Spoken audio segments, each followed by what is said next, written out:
All right, today we're going to step right into the cockpit and talk about a really critical decision every pilot trains for, but, hopes they never have to use, the precautionary landing. Let's get right into it. So I want you to picture this. You're at the controls, everything is going great, the view is amazing, and then you hear it, just a little sputter. Or maybe you glance down and one of the gauges just looks off, a little weird.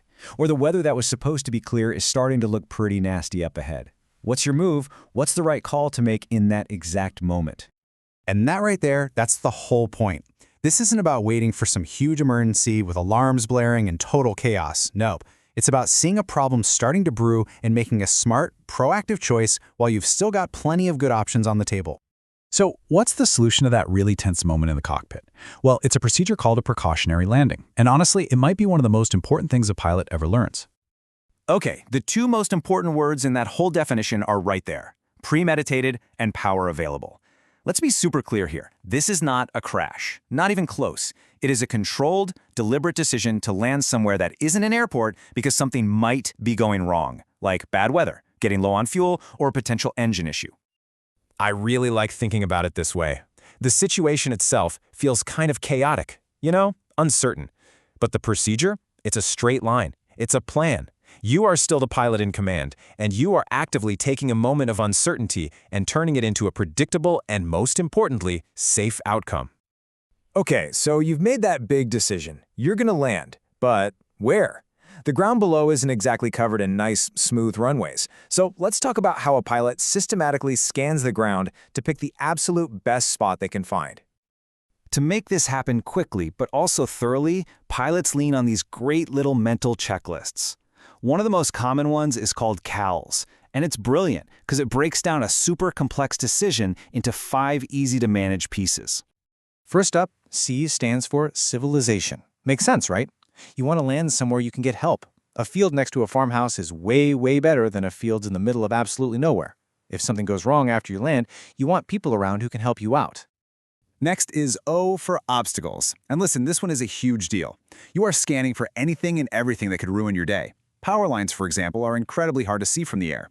Same for things like tree stumps, big ditches, or, even an old rusty car someone just left out in a field. W is for wind. You always want to land into the wind. It's like having a natural set of brakes. It slows down your speed over the ground and gives you a much shorter, much safer landing.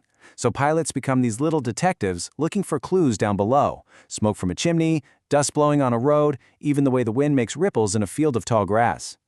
And for L, which is length, there's this fantastic rule of thumb. As you're flying low and slow over the field, you just start a timer in your head. If it takes you 20 seconds or more to fly the length of it, guess what? It's long enough. It's so simple, but so effective. And finally, S is for surface. This is where you really need to get your eagle eyes on. Is the ground actually firm? Are there big ruts or, say, a bunch of gopher holes? Is that beautiful, lush green field actually a soggy marsh you're going to sink into? A field can look perfect from a distance, so you have to look really close for any hidden traps. And look, different flight schools might teach different acronyms, like this other one, WASP cheeks. But if you look at them, you'll see the main ideas are exactly the same. It always boils down to checking the wind, the obstacles, the surface, and what's around you to make the safest call possible.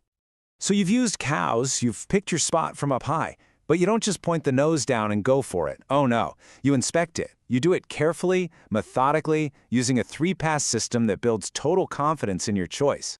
This whole process is broken down into 3 totally distinct phases. Every pass has its own altitude and its own specific job. It's all about gathering more and more detailed information before you commit to actually putting the wheels on the ground. So the first time you fly over is the high pass, usually somewhere between 500 and 1,000 feet. You can think of this as your big picture view. From up here, you're just confirming your choice, checking the general layout, and making sure you didn't miss some giant obstacle, like a cell phone tower hidden behind a hill. Then, you bring it down for the low pass. Now we're talking just a couple hundred feet off the ground, flying nice and slow. This is when you do that 20-second length check we talked about. And more importantly, you get a really good up-close look at the surface itself to spot any of those smaller hazards you just couldn't see from higher up. Okay, so if the high pass and the low pass both get a thumbs up, you commit.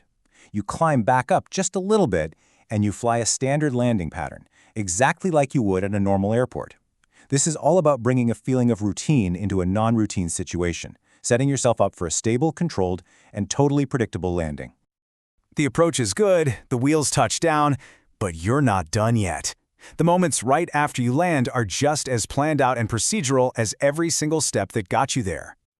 The second you roll to a stop, the checklist just keeps going. You've probably already popped the doors open on your final approach. Now you calm your passengers down, you officially squawk the 7700 emergency code so air traffic control knows exactly where you are, and you get on the radio to let someone know you're down and need assistance. And even here, the detailed thinking doesn't stop. There are specific techniques just for the ground you're on. If it's a soft field, you hold that nose wheel off the ground as long as you can so it doesn't dig in and flip you over. If you landed in tall, dry grass, you're immediately thinking, hey, my hot engine exhaust could start a fire. It's about complete situational awareness, right up until the very end. And all of this brings us to what might be the most important part. You know, the physical skill of landing in a field, that can be practiced. But the real challenge, it's the mental one. It's having the discipline to make the call to land while it's still just an option, not a last-ditch necessity. It's a question of judgment. So what do you think? Would you have what it takes to make that call early